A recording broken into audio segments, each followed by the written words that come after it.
இரத்த தானம் தொடர்பான வழக்கு உச்சநீதிமன்றத்தில் விசாரணைக்கு வந்தது. அப்போது யாரெல்லாம் இந்தியாவில் இரத்த தானம் செய்யக்கூடாது என்பது தொடர்பாக மத்திய அரசு முக்கியமான விளக்கத்தை கொடுத்துள்ளது. பாலியல் சார்ந்த நோய்கள் பரவும் என அஞ்சப்படும் குழுக்கள் இரத்த தானம் செய்யக்கூடாது என மத்திய அரசு தெரிவித்துள்ளது. இந்தியாவில் இரத்த தானத்திற்கான விழிப்புணர்வு தொடர்ந்து அதிகரித்து வருகிறது.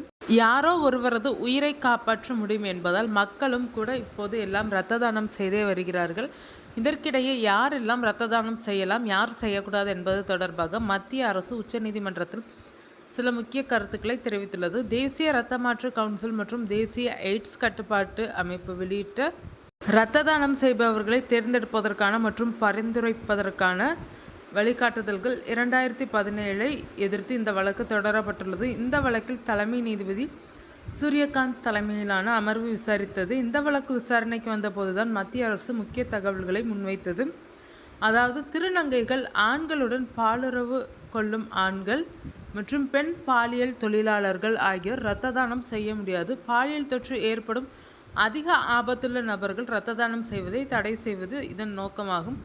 கடந்த 2017 ஆண்டிலேயே இது தொடர்பாக மத்திய அரசு வழிகாட்டுதல்களை அளித்திருந்த சூழலில் இப்போது அதை உறுதிப்படுத்தியுள்ளது. இந்த மக்கள் எல்லாம் ரிஸ்க் குரூப்பில் இருப்பவர்கள் என்பதாலேயே அனுமதி மறுக்கப்படுவதாக தெரிவிக்கப்பட்டுள்ளது. மேலும் பொது சுகாதாரம் என்பது தனிநபர் உரிமைகளை விட உயர்ந்தது என உச்சநீதிமன்றத்தில் மத்திய அரசு தெரிவித்தது. இதில் மத்திய அரசு சார்பில் ஆஜரான கூடுதல் சொலிசிட்டர் ஜெனரல் ஐஸ்வர்யா பாட்டி, வல்லுநர்கள் ஆலோசனைப்படியே இந்த வழிகாட்டுதல்கள் உருவாக்கப்பட்டது.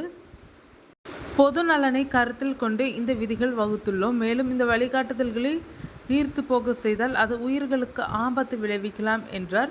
மத்திய அரசு தாக்கல் செய்த பதில் மனுவில் இந்த விவகாரத்தை தனிநபர் உரிமைகள் கண்ணோட்டத்தில் பார்க்கக்கூடாது, மாறாக பொது சுகாதார கண்ணோட்டத்தில் பார்க்கப்பட வேண்டும். பாதுகாப்பான இரத்தத்தை பெறுபவரின் உரிமையே தானம் செய்பவரின் தனிப்பட்ட உரிமையை விட மிகவும் முக்கியமானது என்று தெரிவிக்கப்பட்டது.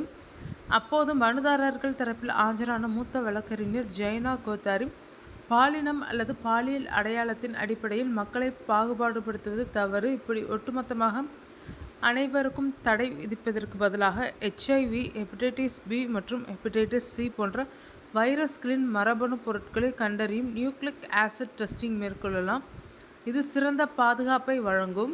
ஆபத்தானது என்பது பாதுகாப்பற்ற பாலுறவு மட்டுமே. அதை விட்டுவிட்டு ஒருவரது பாலியல் அடையாளம் என்பது அவரை ஆபத்தான நபராக மாற்றாது என்றார்.